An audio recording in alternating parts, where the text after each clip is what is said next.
एक दिन राजा कृष्णदेव राय के दरबार में दूर किसी देश से एक व्यापारी आया। वह बहुत रहस्यमय लग रहा था।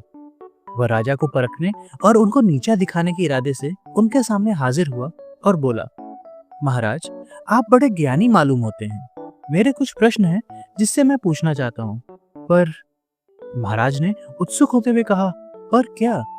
व्यापारी बोला, पर मेरी शर्त है कि अगर आप या आपका कोई दरबारी उनका जवाब दे पाए तो मैं आपको 10,000 सोने के सिक्के दूंगा, और अगर आप हार गए तो आपको मुझे उतने ही सिक्के देने होंगे। महाराज ने कहा, तुम बेझिझक होकर सवाल करो। मैं वादा करता हूँ कि मेरे इस दरबार में कोई ना कोई तुम्हारे सवाल का जवाब अवश्य देगा। वह व्यक्ति तो इसी मौके की तलाश में था। उसने एक के बाद एक 3 प्रश्न दागे।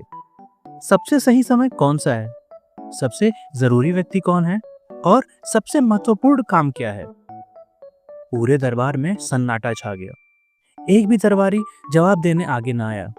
वह व्यक्ति बोला, लगता है मैंने गलत सुना था। महाराज के दरबार में बस नाम के ज्ञानी हैं, असली ज्ञान शायद किसी को नहीं। अब आप मुझे सिक्के।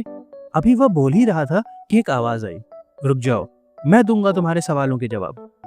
उसने देखा सामने से तेनालीराम चले आ रहे हैं। वह आए और महाराज को प्रणाम करके बोले, मुझे माफ कर दीजिए महाराज, मुझे आने में थोड़ी देर हो गई। आपको इसे 10,000 सोने के सिक्के देने की कोई जरूरत नहीं है, क्योंकि इन सवालों का जवाब मुझे मालूम है। तेनालीराम व्यापारी की ओर मुड़े और बोले, तुम्हारा पहला सवाल था सबसे सही समय कौन सा है?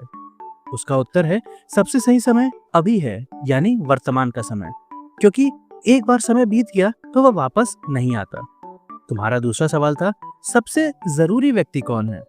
उसका जवाब है, सबसे जरूरी व्यक्ति स्वयं आप हैं, क्योंकि आपका जीवन आपके कर्मों पर आधारित है। और तीसरा सवाल था, सबसे महत्वपूर्ण काम क्या है? तो उसका उत्तर है, सबसे महत्वपूर्ण काम परोपकार करना और दूसरों को दुखी न करना है, क्योंकि यही मानव जीवन का उद्देश्य है।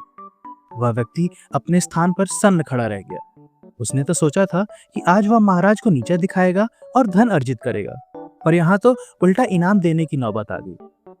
उसने बनावटी हंसी के साथ महाराज और तेनाली की तारीफ की और 10,000 सिक्के देकर लौट गया। उसके जाते ही दरबार में तेनाली के नाम का जयघोष हुआ और महाराज ने तेनाली की बहुत प्रशंसा की। तो चलिए, इस कहानी के माध्यम से आज हमें भी जीवन के 3 सबसे महत्वपूर्ण सवालों के जवाब मिल गए। उम्मीद है आपको यह कहानी पसंद आई होगी। अंत तक बने रहने के लिए आपका धन्यवाद।